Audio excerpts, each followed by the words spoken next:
He mātanga ratonga ohotata iwi taketake, kai te mahi tahi ki ngā iwi Māori kia rite ai mō te maiki. Kone atu i te tore te kautau, Ernie Ojeda e mahi ana i te ratona patuahi ki Amerika, hei mātanga aro ohotata i te wā o te maiki nui. Ko ia te tahi i mahi i te wā o te whakaeke nā ki ngā whare tau hoko o te ao, o huripare Katrina hoki. Ana i te pūrongo a Mare Haimona Riki. Ko te whai mahere te mea nui whakaharahara i te wā o te maiki.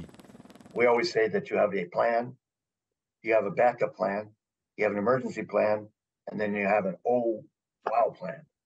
Hei a kia Ernie Ojeda no ngā iwi taketake o hono whenua, ko tori tekau mā tahi tauia i ngā mahi whakarite mo te maiki, kei Aotearoa ia hei tsuari o ngā mōhiotanga ki ngā iwi.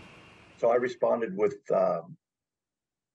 running rescue teams, night operations from 9/11 to 9/23 at the World Trade Center, 9/24. And then Hurricane Katrina for 19 days, Hurricane Rite for 10 days, Northridge earthquake, just a whole lot of different incidents. Kua toro atu ia ki o tautahi, ki pōneke, ki whakatāne, whiti atu ki te papai oia, ko ana kōrero o puta ana i te waia hahaua ana te raki o te ika a Māui e te huarere kino. The iwi has to look down because it's an organic thing and it has to come from, I can take care of my family with my go pack. I make this go pack. I have medicine in there and I have my identification. So when the house collapses, I have ID.